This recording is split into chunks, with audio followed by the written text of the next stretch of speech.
Mr. Speaker, before I go into my contribution to the motion, I just would like, with your permission, to just make two. Well, one is a request and the other an announcement. The request, Mr. Speaker, is that to ensure that the minister's statements be circulated. There are many times when I've left the House and I've not gotten my copies. So there are free statements. I would like to get copies this morning. Arrangements are already in train to have that. Thank you, sir. Yes. The other thing I would like to say this morning, Mr. Speaker, is I would like to congratulate the schools in District 7 for their stellar performance at the CPA exams, Mr. Speaker. Choiseul Saltibus forms part of that district. In fact, I thought I would have heard from the Minister of Education giving a statement on how well we did in terms of the CPA performance, Mr. Speaker. Mr. Speaker, in fact, I believe we were second in terms of the means on island. So, Mr. Speaker, congratulations to the principals, the teachers, parents, ancillary staff, and all who ensured that our children remain focused, and they did very well. And I wish them all very, very, very well in the various schools that they'll be attending. Mr. Speaker, you also know that this is graduation season, and Choiseul Saltibus has one of the constituencies with the most schools. It's been quite a challenge to be able to attend all of them. But the very first one I attended, Mr. Speaker, was the first graduation of the TVET school in PI, Mr. Speaker. And they had to use the private facility. And Mr. Speaker, these days are very warm. And we were very hot in the facility, Mr. Speaker. And I could not help but feel sad that we have had 2 community centers that have been lying there for over 2 years, completed and not been put in use for the people of Choiseul Saltibus, Mr. Speaker, where there are air-conditioned facilities. It would have been nice for the first graduation for the TVET school in PI that they could have used the PI facility, Mr. Speaker. So I needed to ensure, Mr. Speaker, that I again bring it to the attention of the Prime Minister and, well, unfortunately he's not there today, the member for Ancillary Canneries, who had promised to look into it, Mr. Speaker, at one of our sit-ins, and to date nothing, and the people are clamoring for use of their facility, Mr. Speaker, because, you know, when I hear my colleague across, member for Castries South, member for Grosile, speak about how they will soon be opening their facilities for the enjoyment of the people, Mr. Speaker, I can't help but feeling very victimized at this point, Mr. Speaker. But, Mr. Speaker, on the substantive issue behind us, and that is the motion to provide relief. Mr. Speaker, I will quote the member for Vieux-Fort South at some past sitting where he said it is very rare that he agrees with a member opposite. And I will say, Mr. Speaker, likewise, today I want to agree with the words that were used by the Prime Minister. The word, I am very pleased, I am very ecstatic, I'm very delighted, I'm very elated, Mr. Speaker, for the wisdom in ensuring that something is done to reduce the high cost of living, particularly on food and building items, Mr. Speaker. Because you see, Mr. Speaker, we would recall the Honorable Prime Minister, Minister of Finance, in recent parliamentary sittings indicating that there was nothing that he could do, Mr. Speaker, with regards to alleviating the high cost of living. These are words that are well known, documented, and Hansard would show it, Mr. Speaker, that there was nothing to do with regards to the high cost of living, Mr. Speaker. But are you saying that these words were uttered in this house? Yes, sir. Because the words I recall are cost of imported items and not cost of living. He said he could not of the cost of the items. Imported items. Which obviously, Mr. Speaker, resulted in the high cost of living. Cost of items.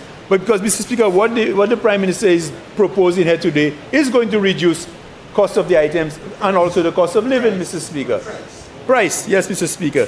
So, Mr. Speaker, I'm very happy because we, as an opposition, Mr. Speaker, and you recall too, Mr. Speaker, at our last budget sitting, I indicated to the Prime Minister that it was very simple, that we attack it from the port of entry, that we could have reduced the rates from the port of entry, Mr. Speaker. In fact, Mr. Speaker, the member for Ancillary Canneries indicated to me he welcomes the suggestion as they had never looked at it that way before, and it's something that they would look into. So I'm very happy, Mr. Speaker, that wisdom, has prevailed. After 4 years, Mr. Speaker, the Prime Minister has recognized that there is something that can be done to address the high cost of living, and Mr. Speaker, that will help our people, Mr. Speaker. However, Mr. Speaker, the member also indicated that the member for Labrie would speak to the CET. And I also indicated at the time, Mr. Speaker, that one of the challenges we had at the time with some of the things that you had indicated with regards to reducing some of the food items was that we have to be very careful as well, because there are things produced in the Caribbean, and to just go ahead and give a blanket reduction without consultation with our partners in the region would cause problems, because we have to remain competitive, and just doing a blanket thing would give, for example, goods coming from North America, various parts of the world would definitely put our items coming from the region, at a disadvantage. So wisdom has prevailed, Mr. Speaker. There has been conversation, and I congratulate the government. Even in my mind, it's at a very, very late time coming, but better late than never, Mr. Speaker. But Mr. Speaker, what would have been extremely wonderful today, Mr. Speaker? Extremely wonderful if the Prime Minister had also made a statement that he would be reducing or removing completely the 2.5% health and security levy on all building materials and everything else, Mr. Speaker. That would have been wonderful, because you remember when it was launched initially, Mr. Speaker, the Prime Minister said it was for a period of 1 year. Unfortunately, they have decided to renew that, Mr. Speaker. So these are the things, Mr. Speaker, that we have to look at very closely, Mr. Speaker. Mr. Speaker, I note also that the period is going to be from August 2025 to May 2026, Mr. Speaker. I am not sure why we're looking at it only from a 9-month period. Maybe the Prime Minister can explain, because, the poor and vulnerable, you put it for the elections, that's what you said? Oh, I swear I heard you say you put it for the elections. That's not what that says. That's not what it says. The Prime Minister is saying only for building materials, but one falls into the next, Mr. Speaker, so he doesn't speak to that, Mr. Speaker. Mr. Speaker, yes, so Mr. Speaker, continuing, Mr. Speaker, I thought that based on my interpretation, it appears that it was just for 1 year, or 9 months rather, but the Prime Minister has indicated that it's only for building materials. So I take it that the food items goes on in perpetuity until something. Okay, well, very good, very good. It's good to get a clarification. But Mr. Speaker, I also think it would be extremely important that the Prime Minister consider for a window, similarly to building a material, a window for suspension parts for vehicles, Mr. Speaker. Because it's no secret, the condition of our roads, particularly people like me who travel 4 or 5 times to and from Choiseul Saltibus from the north, Mr. Speaker, and particularly, in fact, I saw the East Coast Road got some work, but the West Coast Road, we still have quite a bit, Mr. Speaker. And, our minibus operators, Mr. Speaker, we hear them complaining every day about the high cost of parts and the suspension replacements. And so a little relief, Mr. Speaker, in that department, I'm sure would have been welcome. And on that note, speaking about roads, I really, really want to bring to the Minister of Infrastructure, who's not there right now, but through the Prime Minister as well, through you, Mr. Speaker, the deplorable conditions of the roads in Choiseul, Saltibus, Mr. Speaker. And people will say that that did not happen overnight.